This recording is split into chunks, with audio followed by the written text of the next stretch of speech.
इस वीडियो में आज हम पाइथन डेटा टाइप्स के बारे में पढ़ेंगे। जैसा कि हम जानते हैं कि डेटा टाइप से मुराद है कि डेटा कितनी इकसाम का होता है। डेटा जो है वो बहुत ही इम्पॉर्टेंट है प्रोग्रामिंग में, और डेटा स्टोर करने के लिए हम इस्तेमाल करते हैं वेरिएबल का। वेरिएबल एक मेमोरी स्पेस होती है जिसके अंदर हमारा डेटा स्टोर होता है। तो डेटा जिस टाइप का होगा उसी ही टाइप का जो वेरिएबल हम उसके लिए अपनी प्रोग्रामिंग में रखेंगे। अब डाटा जो है वो कितनी टाइप्स का होता है आमतौर पे। वेरिएबल की डाटा की जो है वो दो बुनियादी टाइप्स हैं। एक जो कि न्यूमेरिक डाटा कहलाता है और दूसरा जिसे टेक्सचुअल डाटा कहते हैं। तो हमारे पास जो वेरिएबल हैं वो डिफरेंट टाइप्स ऑफ डाटा को स्टोर कर सकता है, और वेरिएबल की डिफरेंट टाइप से हम मुख्तलिफ काम सर अंजाम दिलवा सकते हैं।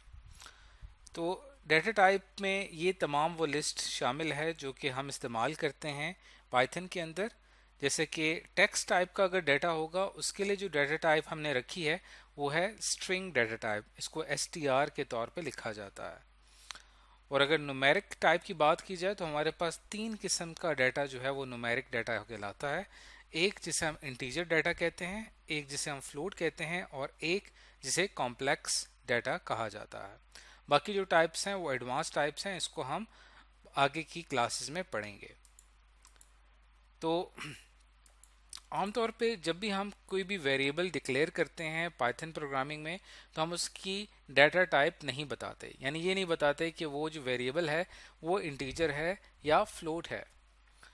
तो अगर आपने ये जानना हो कि कोई भी एक ख़ास वेरिएबल है, जैसे कि एक एग्जांपल में आप देखें कि x एक वेरिएबल है और इसके अंदर हमने वैल्यू 5 स्टोर की है, तो यहाँ पे x वेरिएबल जो है इसकी डाटा टाइप क्या होगी उसको जानने के लिए हम यहाँ पे इस्तेमाल करते हैं टाइप फंक्शन का। टाइप फंक्शन क्या करेगा कि इस x की जो डाटा टाइप होगी उसे प्रिंट करवा देगा। इस चीज़ को हम एक प्रैक्टिकल एग्जाम्पल से करके भी देखते हैं। पाइथन में अपना कोड लिखने के लिए हमारे पास एक इसका IDE मौजूद है जिसको IDLE पाइथन कहा जाता है। इसको हमने इंस्टॉल किया हुआ है, इसके ऊपर मैं क्लिक करता हूँ तो ये आपके सामने इस तरह से ओपन हो जाएगा। अब जैसे ही आपके सामने इस तरह से ओपन होगा, हम यही कोड जिसकी अभी हम बात कर रहे थे इसको रन करके देखते हैं। हमने यहाँ पे एक वेरिएबल लिया x और इसको वैल्यू हमने असाइन कर दी 5।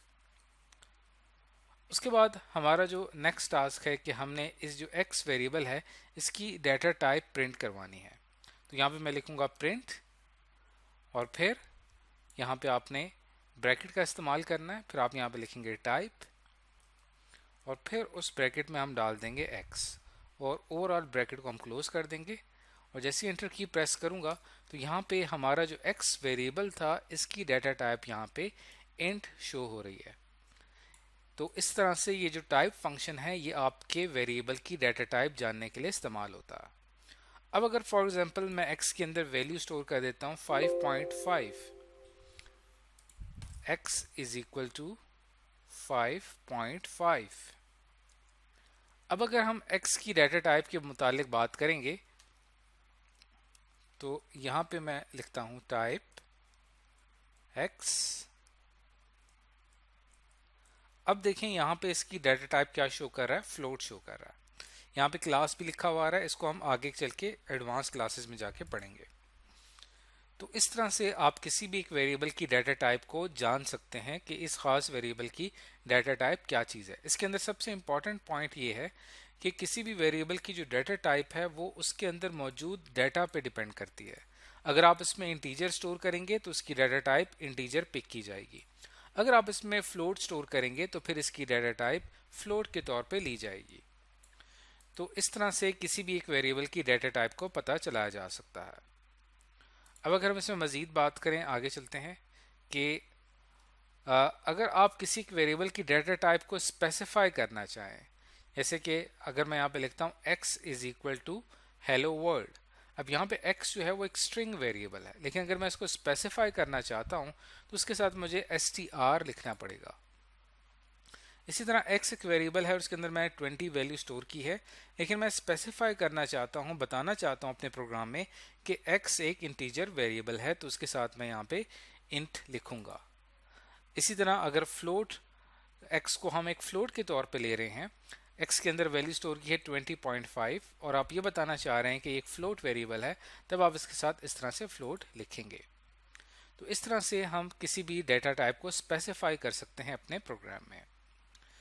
तो आज की इस वीडियो के अंदर हमने सीखा कि पाइथन के अंदर डिफरेंट डेटा टाइप्स में कौन कौन सी डेटा टाइप हैं और उनको कैसे इस्तेमाल किया जाता है।